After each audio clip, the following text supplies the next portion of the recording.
You're about to go behind enemy lines. Roger, 3-2. Goliath copies all. Go ahead. The target is surrounded by multiple firms entering what appears to be a residential area. Requesting permission to engage.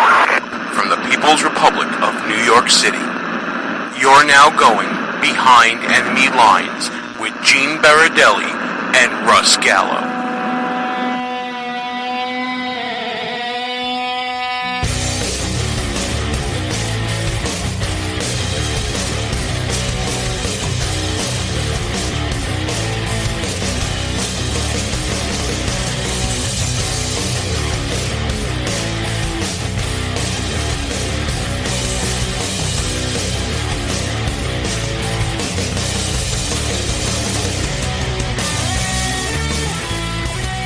And you are now behind enemy lines. Hey there, how you doing, America? Gene Baradelli here with you. So glad you came back to us, whether you're listening at www.behindenemylinesradio.us or if you're checking us out at AM radio, FM radio, the internet radio. We're glad you tuned in, locked and loaded with us once again, or if we're traveling along with you as a podcast. Thanks for taking us along on the ride. I want to thank you for tuning in, especially because we've been off the air a couple of weeks. I've been dealing with some health stuff, and I appreciate you coming back to us. I'm going to give you a big hug right now. No, I'm just kidding. Can't do a hug through the radio.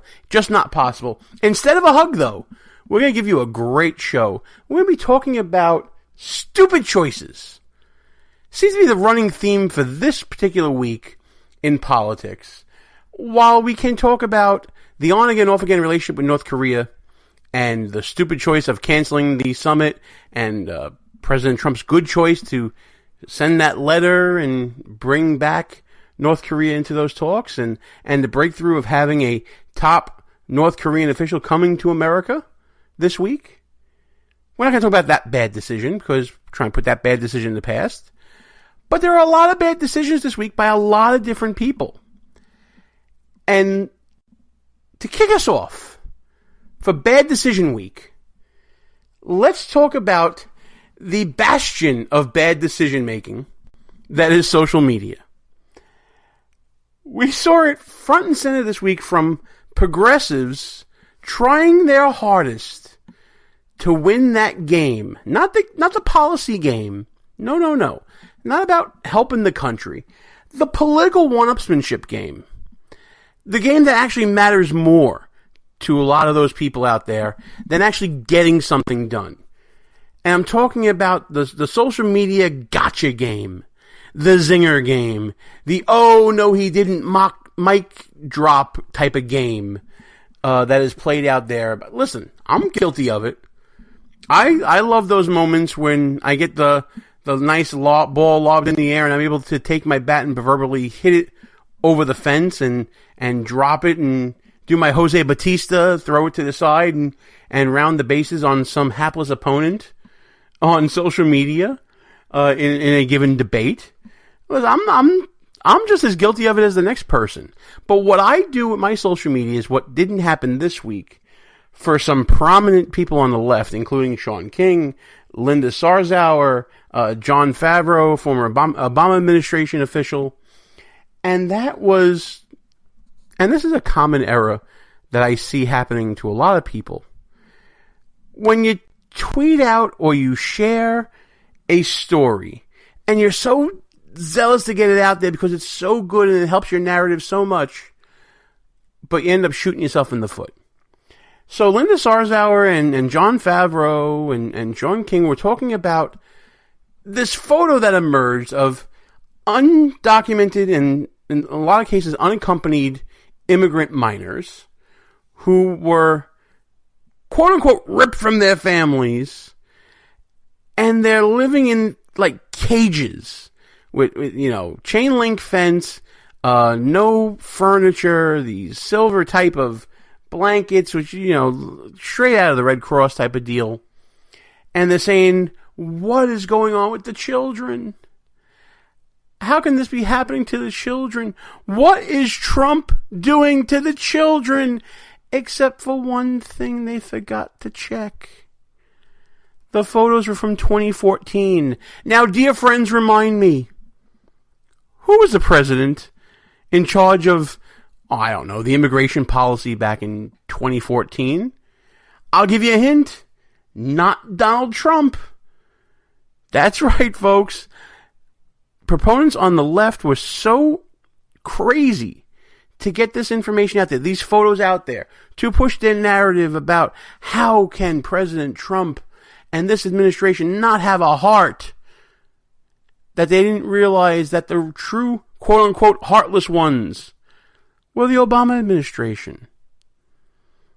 And how what we're living with now, especially when it comes to unaccompanied immigrant minors, is really a product of a failure of the 8 years of President Obama that now President Trump has to deal with and clean up.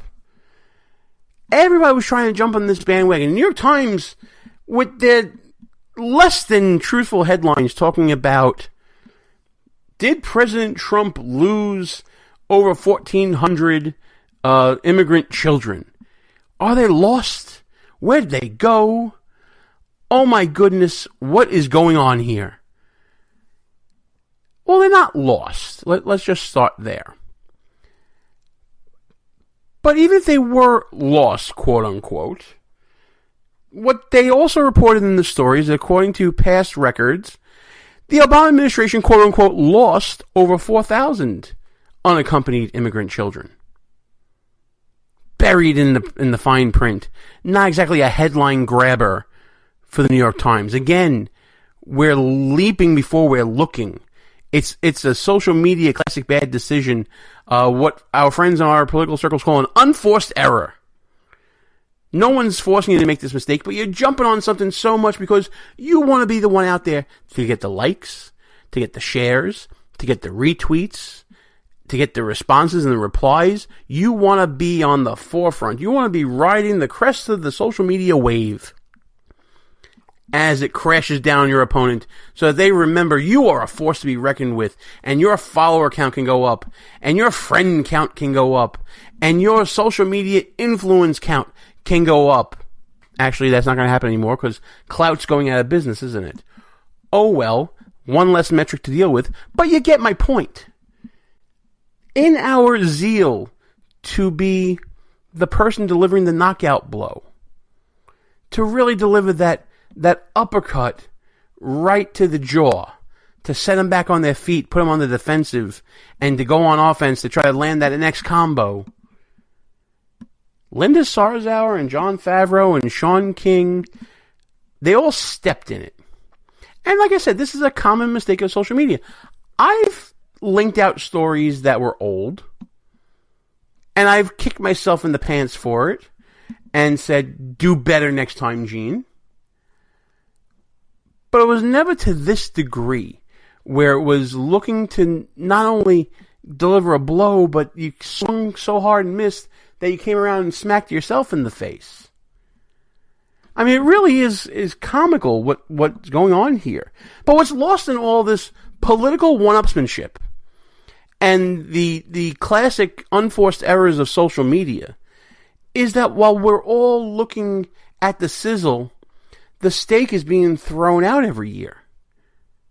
We're all watching the hype of the pre-fight press conference with the stare downs and the insults going back and forth, and we're waiting for that mic to drop so we can declare who the quote-unquote winner is. But in the end, nobody really wins. One of the failings that I think Democrats will even agree with President Obama was his failure when he had a majority to deal with issues like unaccompanied immigrant minors. In fact, his whole immigration policy was a disaster.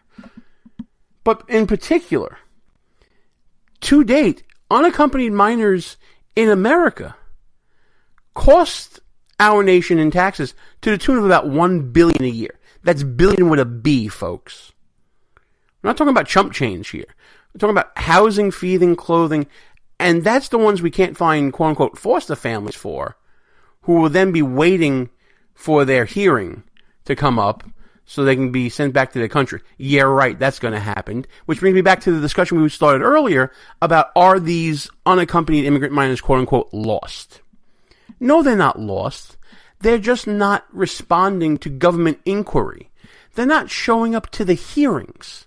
They're not responding to the phone calls. Their foster families and their sponsor families are not responding to the government saying, hey, where is such and such child? Their hearing is coming up. They get lost in the ether of illegal immigration. And once again, we're left footing the bill. This is the mess that President Trump has inherited and is trying to fix with his immigration policy. And by the way, this is a mess that President Obama knew that he had, to the point where you can find audio of President Obama saying, back in 2014 even, when, these photos were coming out and nobody was really listening to the coverage because there was a Democrat in office and someone we liked there, right? Mainstream media. We didn't pay attention to the story with all the warts on it back then. He was saying back then to people who wanted their children to come to America and were basically letting them travel unaccompanied, across borders. Don't do it because they're going to be sent back. Homeland Security, Jay Johnson was saying the same thing. The record is out there, folks.